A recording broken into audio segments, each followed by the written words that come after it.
From Hollywood, it's time now for... Johnny Dollar. Pete Carlson, Johnny, Star Mutual. Oh, hiya, Pete. How's the family? Great. The lucky dogs are at Cape Cod for the summer, while I toil and fret. What's fretting you at the moment? A letter, Johnny. Listen. If you're wanting to know who murdered Ellen Bates, you pay no mind to that person or persons unknown. You just look real close to home. Look real close to home. The postmark, Shady Lane, Vermont. And the signature, I suppose, is that famous old name. That's right. Anonymous. Ellen Bates was killed there a month ago, shot to death. We carried a $10,000 policy on her. And the beneficiary? Ben Bates, her husband. He's got a farm about 4 miles out of Shady Lane. What's the status of the investigation? Stalemate, Johnny. The coroner's jury brought in an open verdict, and there's been nothing turned up since.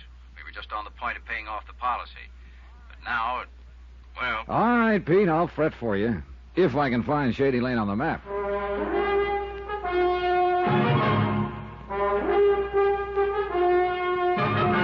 Tonight and every weekday night, Bob Bailey in the transcribed adventures of the man with the action-packed expense account, America's fabulous freelance insurance investigator... Yours truly, Johnny Dollar.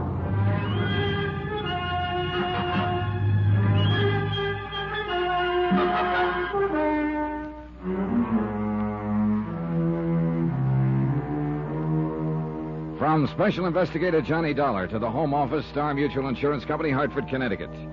The following is an accounting of expenditures during my investigation of the Shady Lane matter. Item 1, $36.70. Transportation and incidentals, Hartford to Shady Lane, a quiet little town of around 1,000 population. Drowsy streets lined with white frame homes, picket fences, and flower-bedded yards. A town with a well-chosen name, built under the protecting shade of venerable elms and spreading maples. A country crossroads town with one of everything.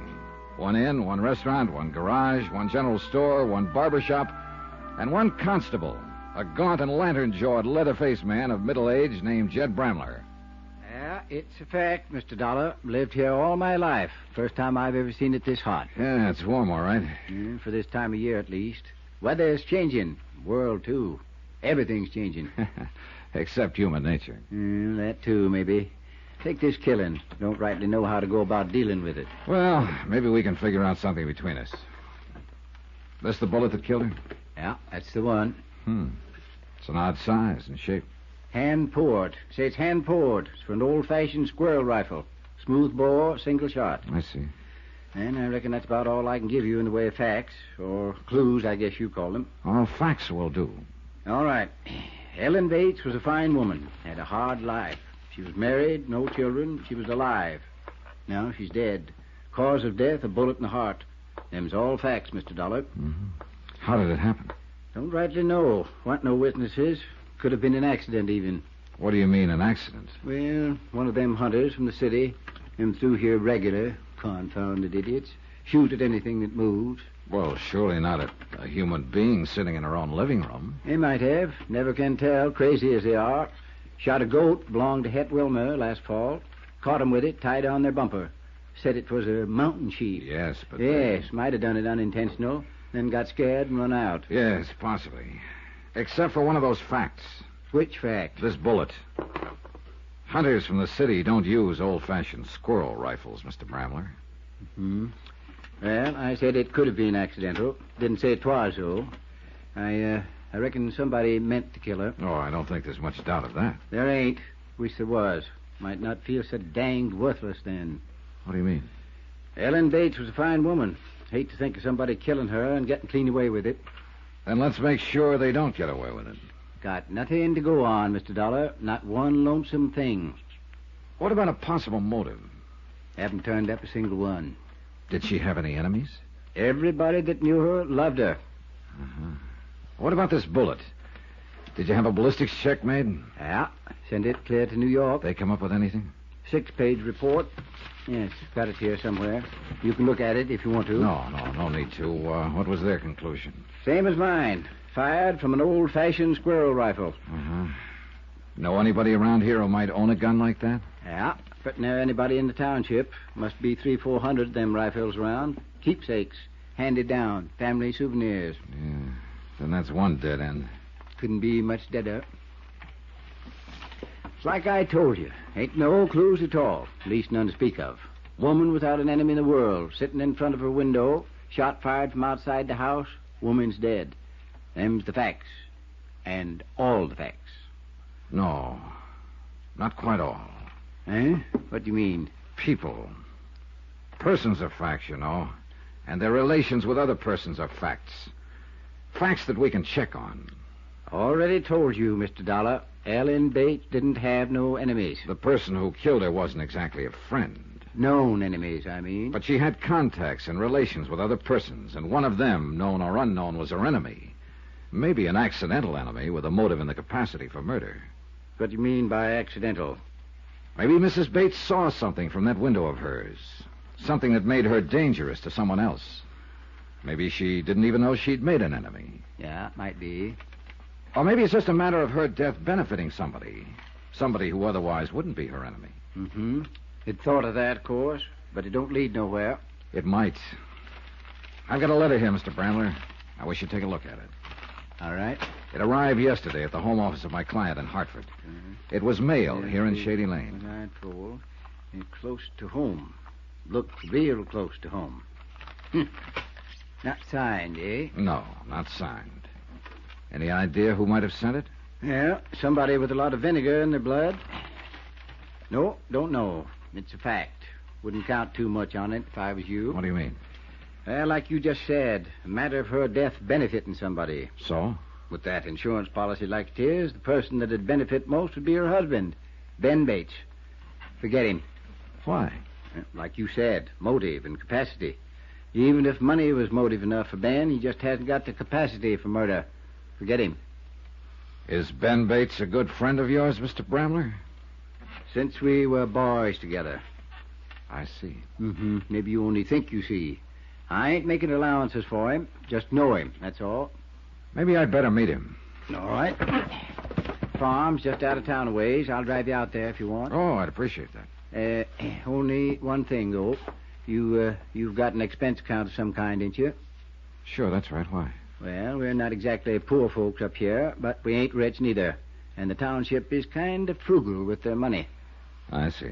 Going to have to charge you for the car expense if it's all right with you. Oh, sure. That sounds fine. Yeah, well, then. Maybe we could make a couple of other calls on the way. Who do you want to see? Well, mostly I'd like to talk to the coroner here and... You already have. Huh? Yeah, I'm the coroner, Mr. Dollar. Well, are we ready? Expense account item 2, $3 even. Transportation in Constable Jed Bramler's car from Shady Lane to the Ben Bates farm. It was a pleasant trip. Summertime, and a country road winding among the farms, climbing lazily over the ridges. The heady, pungent scent of flax and clover, the hum of bees. But I couldn't completely enjoy it. I kept wondering how much real help I could expect from a constable who'd already made up his mind that the top suspect wasn't capable of murder. A constable who was also coroner, and for all I knew, county attorney and district judge. A constable who might even be, just an idle thought, might even be a murderer. Now, this is the Preeny farm. Ben Bates' place is the next one, about a quarter of a mile. I see. That's Martin Preeny there at the side of the road working on that fence. Might as well pass the time of day with him, I reckon. Were the Preenys and the Bates good friends? Yeah, real close. Afternoon, Jed. Martin? Township must be getting lax, letting you go gallivanting around on pleasure trips. Being paid for, Martin. Official business. This here's Mr. Donny Dollar from down around Hartford. Martin Preeny, Mr. Dollar. Mr. Preeny? I do. That's quite a job you're doing there, Mr. Preeny. Well, a rock wall does just fine if you stack them real careful so they lock together.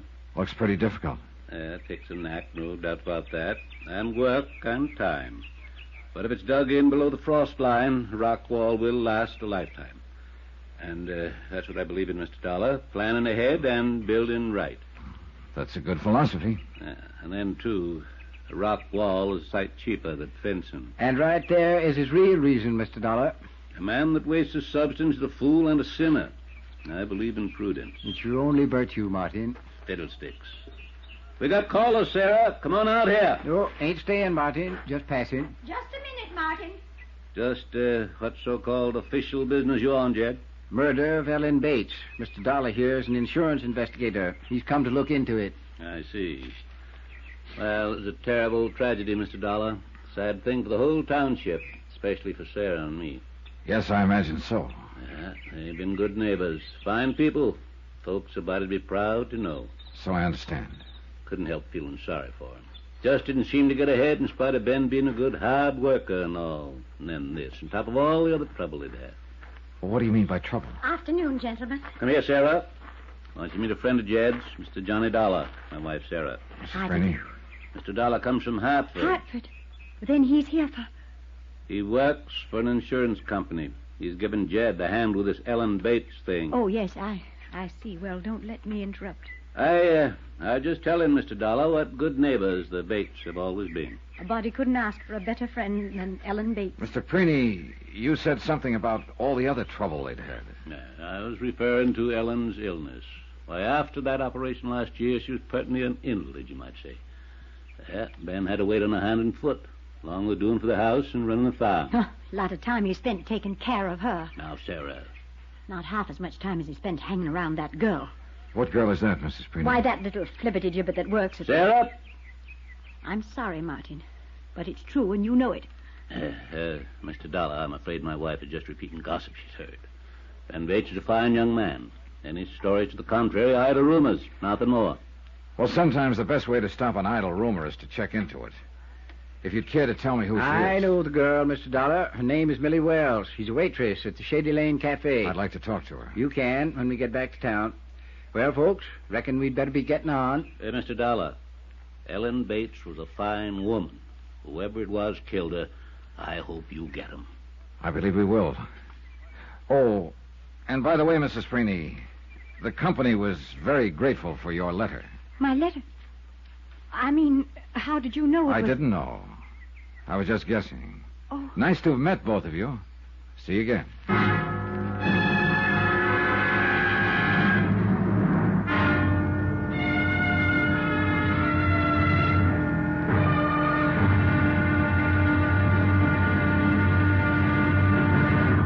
Now, here's our star to tell you about tomorrow's intriguing episode of this week's story. Tomorrow, of two who are not even accused, one confesses and one denies.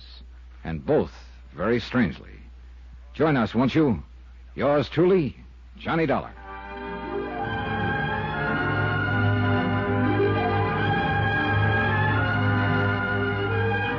Yours truly, Johnny Dollar, starring Bob Bailey, is transcribed in Hollywood, written by Les Crutchfield, and is produced and directed by Jack Johnstone. Be sure to join us tomorrow night, same time and station, for the next exciting episode of Yours truly, Johnny Dollar. Roy Rowan speaking.